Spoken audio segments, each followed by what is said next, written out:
Good morning. Good morning. How y'all doing? Okay. All right. Today is Tuesday. Can you believe it? Oh my goodness. The year's running out. It is running out. And yesterday I just had this moment where I was just watching these people argue, back and forth and back and forth. And then I saw families arguing back and forth and back and forth. And I said, that is tomorrow's discussion. The fuss. Understand what fussing is, what fussing does. Some people love it. They stand on it. To me, it's a vocal debate, you know, with a lot of sometimes anger, frustration, uh, pent up emotion, whatever it is, what you did to me, what you said to me, how you made me feel, all so forth and so on, so forth and so on. So we know it certainly happens. It certainly happens, and sometimes it gets violent.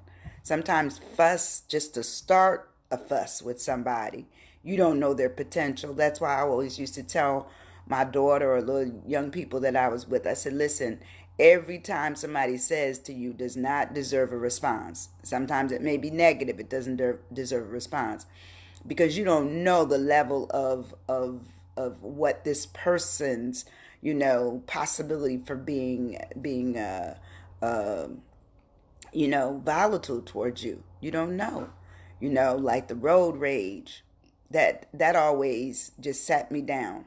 Whenever I would see somebody, and they try to run folks off the road or take out a gun and shoot and all those kinds of things that just say, okay, I don't want anything. I don't want any fussing. I've always been the person that wanted to turn around and not fuss. Now, sometimes my daughter make me want to fuss at her. Good morning, Joan. Sometimes because she's a debater.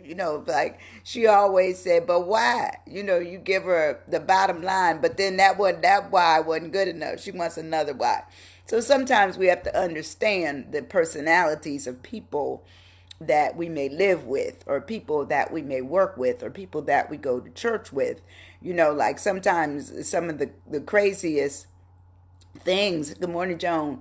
Sometimes some of the craziest things can go on in church. You don't even know it. Good morning, OJ. Hey, girl. You don't even know what goes on because you just see people there one week and the next week they disappear, and a lot of that has to do with somebody might have overstepped their boundaries, like they're gonna be the gatekeepers of the church. Like I'm always talking about the pandemic worshiping usher. I love that concept because it really says that even during pandemic, you really still need to have on your best behavior. You need to. You need to. So anyway, I'm gonna ask you this question: are you stuck? Yes, periodically we're all going to get stuck.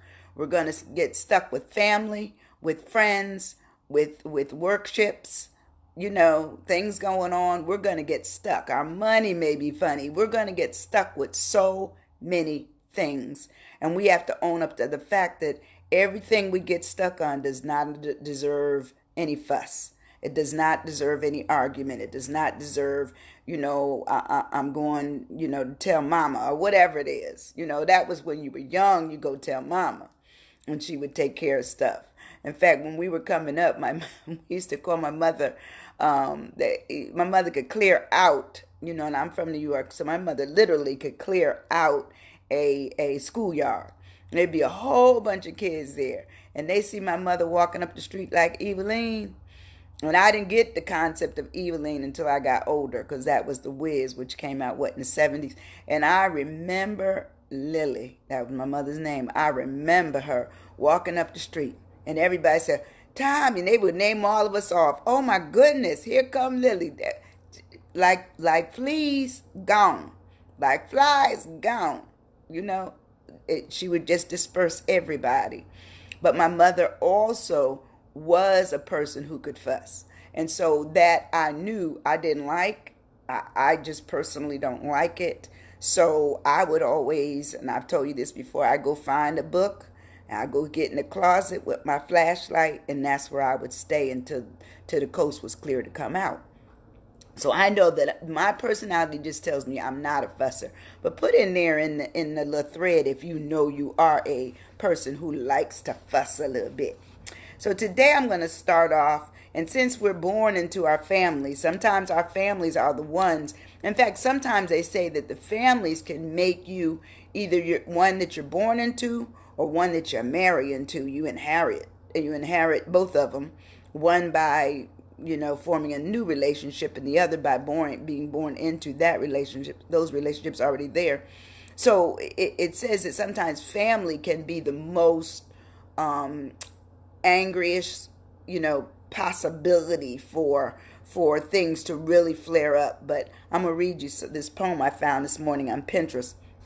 I couldn't find a name by it, but it's not mine. So I'm just letting you know that. So if somebody hears these words, say, "Oh, I'm reading somebody else's stuff," giving them credibility, but without a name. Okay, and it says family. It's all about the family. It's about the family and arguing. Okay, it says family. It's all I got. They come around when we need their help, or if we're ever stuck.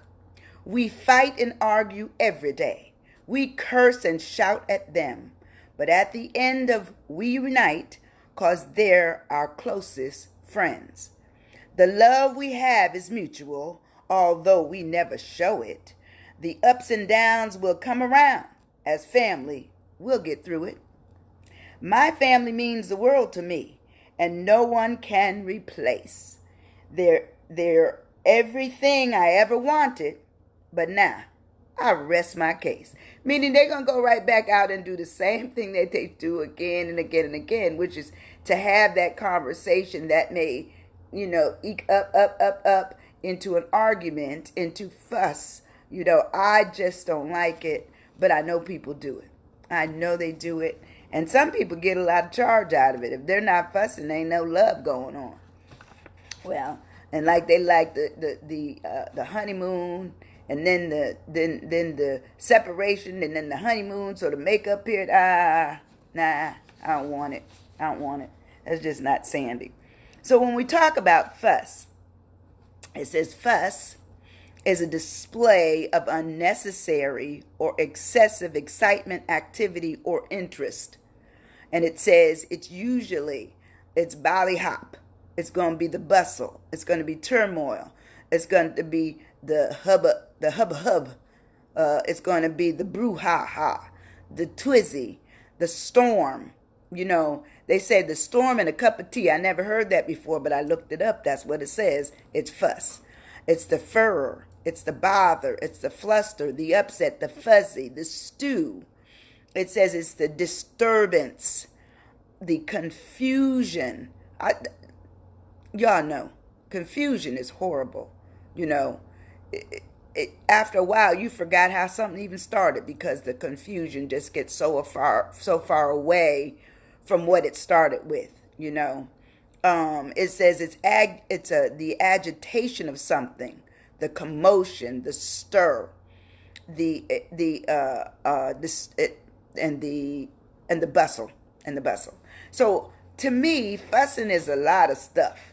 It could just take you too far away from how you really feel, because sometimes people touch a feeling, but it has really nothing to do with what you're discussing, but they get into that feeling, and all of a sudden that feeling becomes part of the discussion because they touched a nerve, called you a name that reminds you of somebody else who called you that name, or, lied about what happened because you know the real reason about what happened or how something happened. So all those things are really the fuss. To me, agitation is a really good word for that.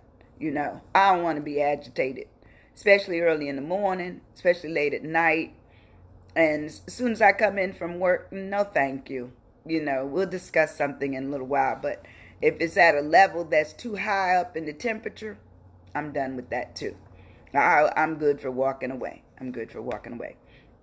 So when we look at the F of fuss, we're talking about the friction. Y'all know darn well When you have a conflict with somebody, there is friction. It says conflict or animosity caused by a clash of wills or temperaments. And it's the amount of friction between, the clash of wills. The clash of wills, meaning I want something, you want something, we having a problem. Okay? That's why I have, even though I don't live with as many people as I used to, what I tried to do is have enough TVs that if I want to watch my show, I don't have to worry about it. I remember when we were little and I wanted to watch one thing and, you got, 8 other people to worry about. Good morning, Sharon. So now I have enough TVs, but that's my recovery from childhood. You may have another one, being first in line to eat or something. Whatever your thing was that kind of made you want to fuss with your brothers and sisters or be mad at your mother. Now, I can tell you funny.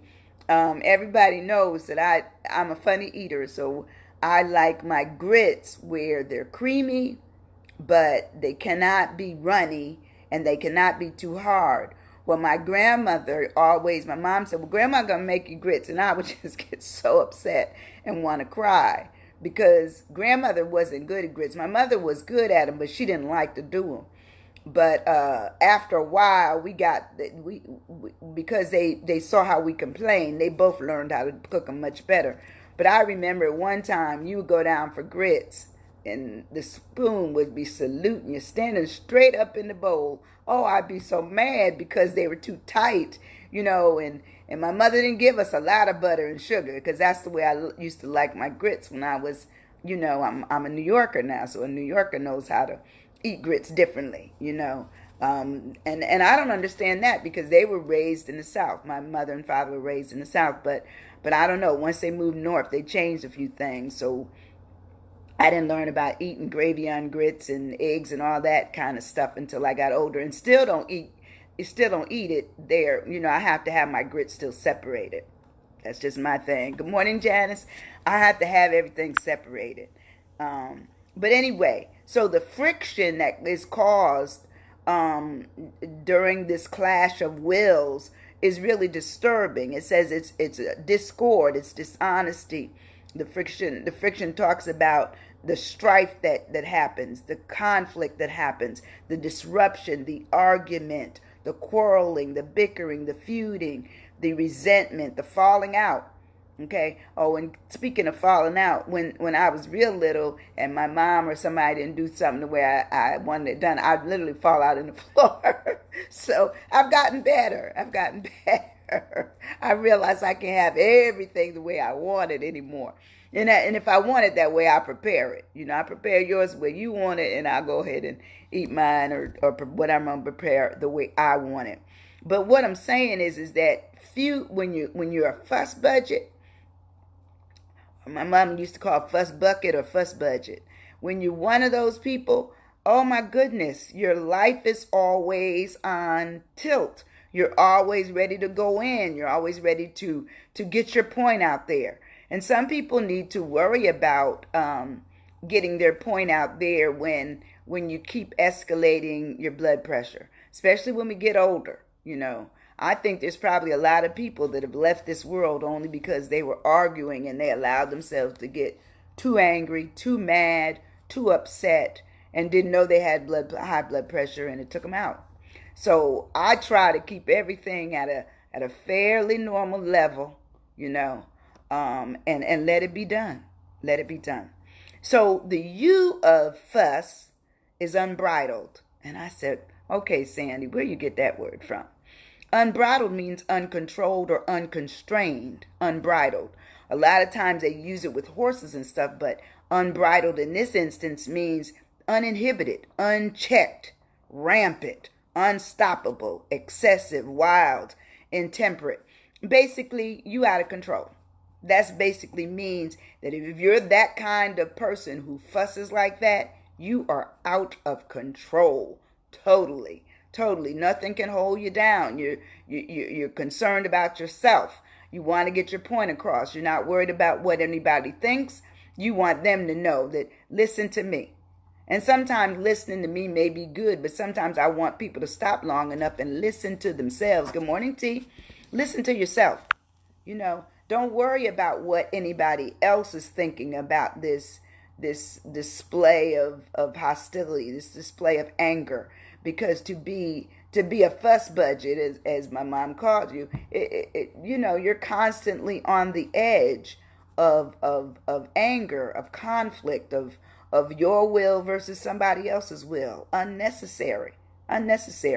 And during this time of pandemic, I'm quite sure you've seen some things. In fact, I'm going to stop right here. Pause. Just put a pause in just 1 second. I went to get a salad probably about 3 weeks ago at this place downtown called the Shoreline. And I saw these people. They were just so angry because the order was wrong. Their order was not interpreted the way they wanted, and they were so upset. And the owner or the manager tried to do their best. Is to say, well, what can we do? We'll make it over again. And sometimes you have to understand that no matter what you do, when you've already crossed the line, there's nothing else that can be done. It's time to walk away. And hopefully you'll be able to get away okay. But I was just mesmerized about the level of anger over an order. And everybody tried to talk to them. It didn't work. They stormed the store. So sometimes being unbridled in your fuss really makes it, this next area, it makes it serious. It makes it far too serious. That's the S, the first S of fuss. Why make it so serious that you can't get beyond it, that you can't calm down about it? I don't want to be so out of control that someone tries to console me and I'm unconsolable. I'm unstoppable. My anger has pushed over into the twilight zone, meaning I'm no longer of this area. I'm in the next area. Some people are always looking for a fight. Yes, OJ, they absolutely are. Always. You never know why they're doing that, but they absolutely look for a fight. And I tell you, if I can outwalk them, if I see something already going on and I don't want to be a part of the commotion, I'm out. But I had already ordered, so therefore I'm thinking I gotta wait. There's no reason for them to prepare something that I'm not here for. But I'm quite sure there might have been one or two people that came into the store, saw what happening, and just left. So sometimes you just have to understand that being unbridled, can be totally out of control and make it far too serious. And serious, of course, is acting or speaking sincerely and earnest rather than joking. So meaning, people afraid of you because you made it so serious. It's not a half-hearted manner. It says you're earnest about it. You're sincere. You're genuine. You're firm. It says you're committed. You're resolved to it. You've determined, and that's all you're gonna do. And I think I worry about serious when it becomes moving over towards volatile. I don't want anybody to hurt me over, something they thought I did or something I did by accident. I don't want to do that. And I find that right now during this period of pandemic, I've also seen a lot of what I call serious fussing during times of like hurricanes, and there's been limited food and you have to stand in line and all those kind of things, and people have tried to jump in front of other people, and it just ended up being extremely volatile. So for me, I'll start where I'm supposed to start, the last one, where no one else is behind me. Then we're good. That's where I'm going to get in at. So anyway, that is the seriousness of what fussing can do. But the last thing is the real word of fuss. The people who want the attention, they make it sensational.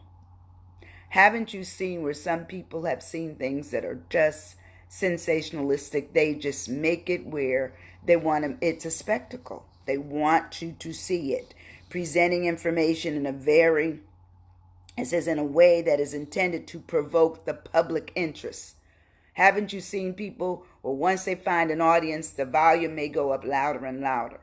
You know, what they're going to do becomes more and more serious. You know, they're going to go to their car. They're going to come back with something. You know, to me, that is scary. You know, I don't want it. I don't want it. So it talks about it being, it forms this excitement that could lead to a crowd at the expense of accuracy, because sometimes what the person is upset about isn't what really happened. Now, you know that.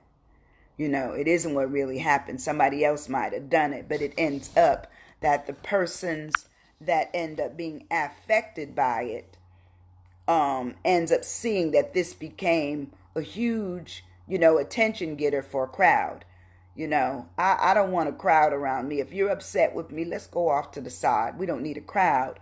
But in this instance, it's saying that there's a possibility that if you're fussing, you might form a crowd, especially if the volumes get louder and louder, and then you add the cussing, and then you add the touching of hands and the throwing of things. Good morning, Damar. So it just keeps escalating. It escalates.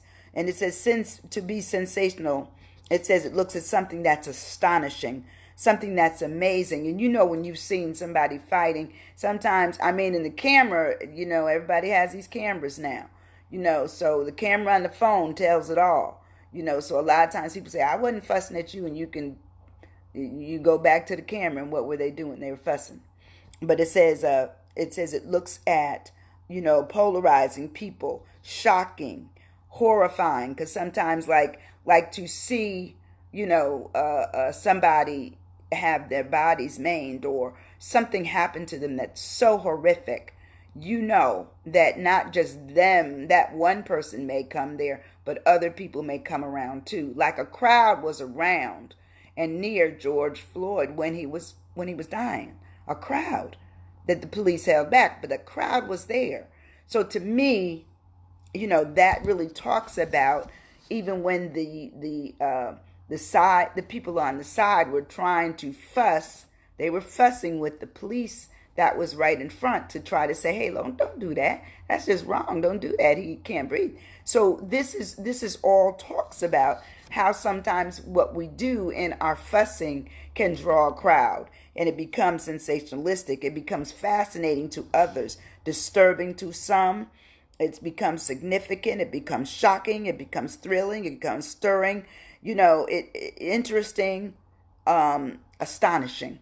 All those things talks about what fussing can do. I don't want to be in the middle of a crowd fussing with anybody. I don't want it.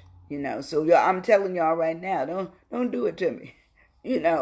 I just feel that people should be able to talk and discuss things at normal volume, without the cursing, without the touching of hands or even the threats, because fussing to me can escalate into something very, very horrible.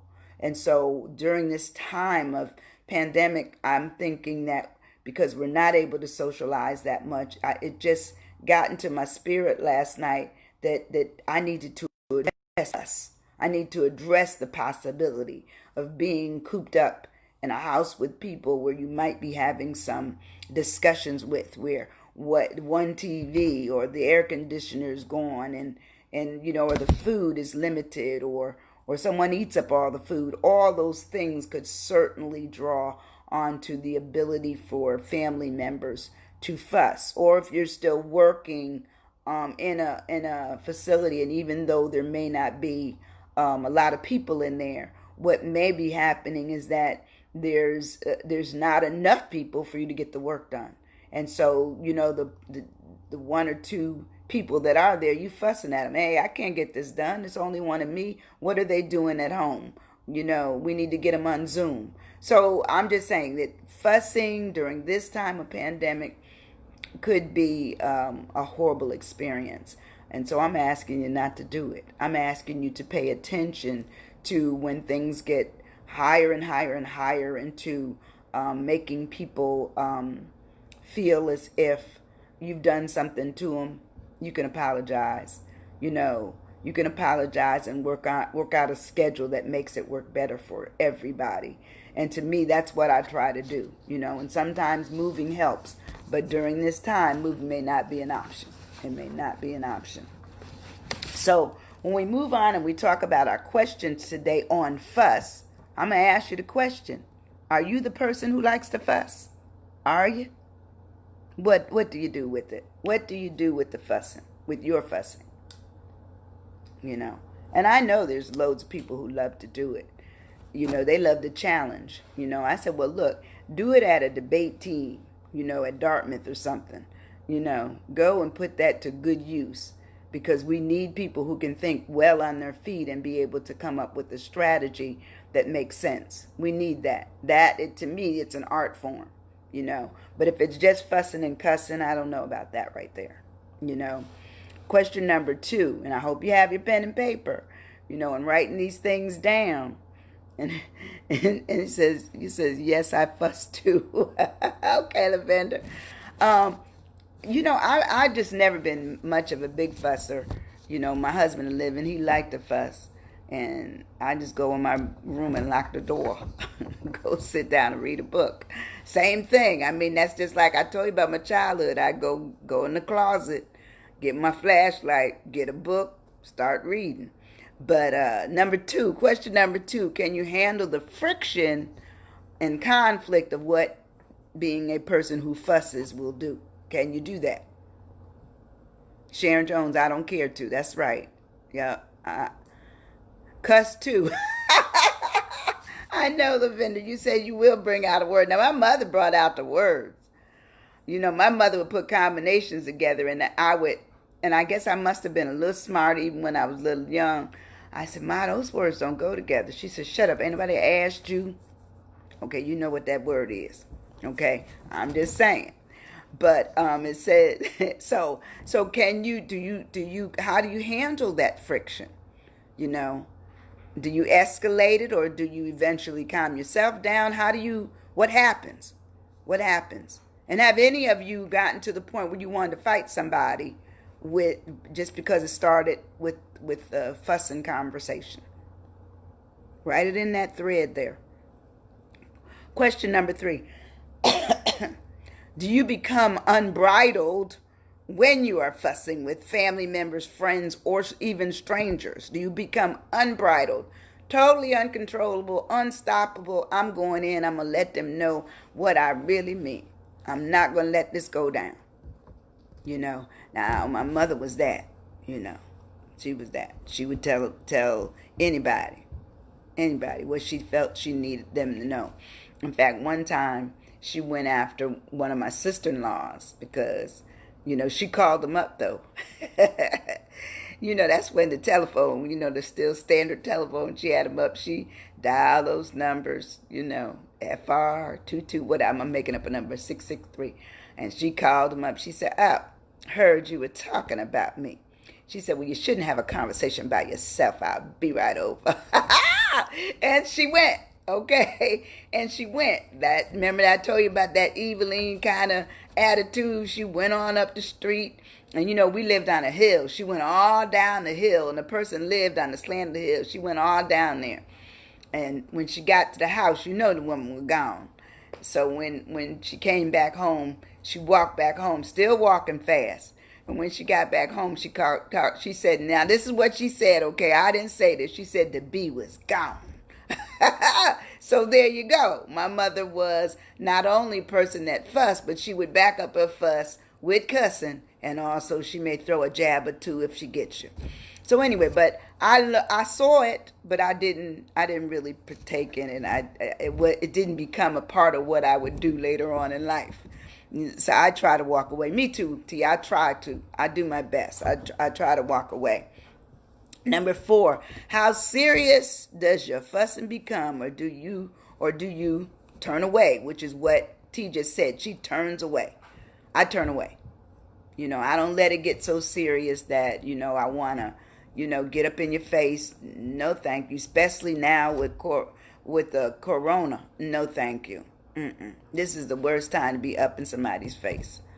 So I'm not going to confront you. I'm going to let you have that. Whatever you say and do is fine with me. That's fine with me.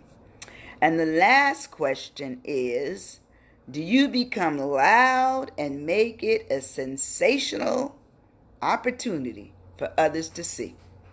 Do you become loud and make it a sensational opportunity for others to see? I don't know. Personally, no. I'm not going to do it. I don't want to embarrass myself. I don't want to embarrass them. I don't want to draw a crowd. I don't want to make it where we're just out there being a spectacle. I don't want to be a spectacle. I don't want to be in the middle of the street or in a store or, someplace, embarrassing everything I know. Good morning, Patrice. I don't want to be in that position. I feel that if I'm going to fuss, let it be on a small scale with just the two of us and we're both respectful of each other. But if the cussing starts, I'm out. If the laying of hands start, I'm out. If the throwing of things out, I'm really out. I'm gonna try to outrun whatever you're throwing at me, but I don't want the attention. I don't want to draw a crowd. I don't want to make it where people find it necessary to watch whatever's going on.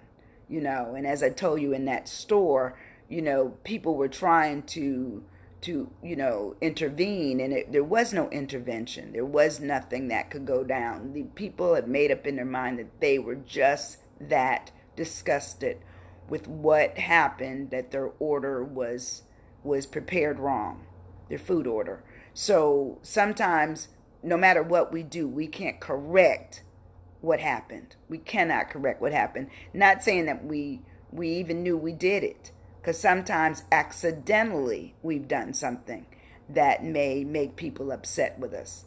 But you have to also go back down. Did they mean to do it? Those young ladies behind that cabin, behind those counters, were extremely busy, and there was a long line with social distancing. So everybody's trying to get things ordered and then trying to get their food and leave. So sometimes you just have to own up to the fact that a crowd may form if you're the one performing. That's it. That is it.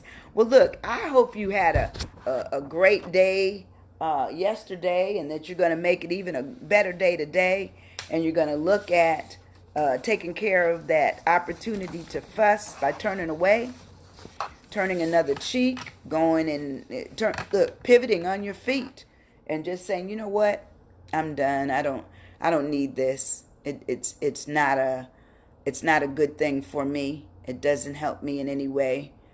A good run is better than a bad stand. That's right. That's a good statement. A good run is better than a bad stand. Right. And I don't want to be in a position to be hit, be hurt, be embarrassed. My thing is that I'd rather just leave, and y'all can think what you want when I'm gone. But at least that portion of that discussion is over and the fussing has stopped on my part. Because some people will follow you. Some people will follow you. But I want you to follow yourselves today. Follow yourselves all around. Be attentive, be loving, be kind, be caring. Don't fuss, And if you do fuss, just apologize. Good morning, Carolyn. Just apologize to whomever. Let them know that you love them. And like that poem says, I may do all of this, fuss and cuss and do all those things, but in the end, my family, I put my case to rest. Meaning that you're going to come back around and everything will be better. And sometimes that's the best way to get a new conversation going, which can help address the problem that occurred earlier in the day or the week. And some people haven't spoken to family members or friends for years. just over a misunderstanding. I say get in touch, be loving, be kind, be caring. Have a wonderful, wonderful day. I hope I see you tomorrow on Are You Stuck? Are You Stuck? Have a great day. Love you. Bye-bye. Oh, and by the way, certainly share this video. Thank you.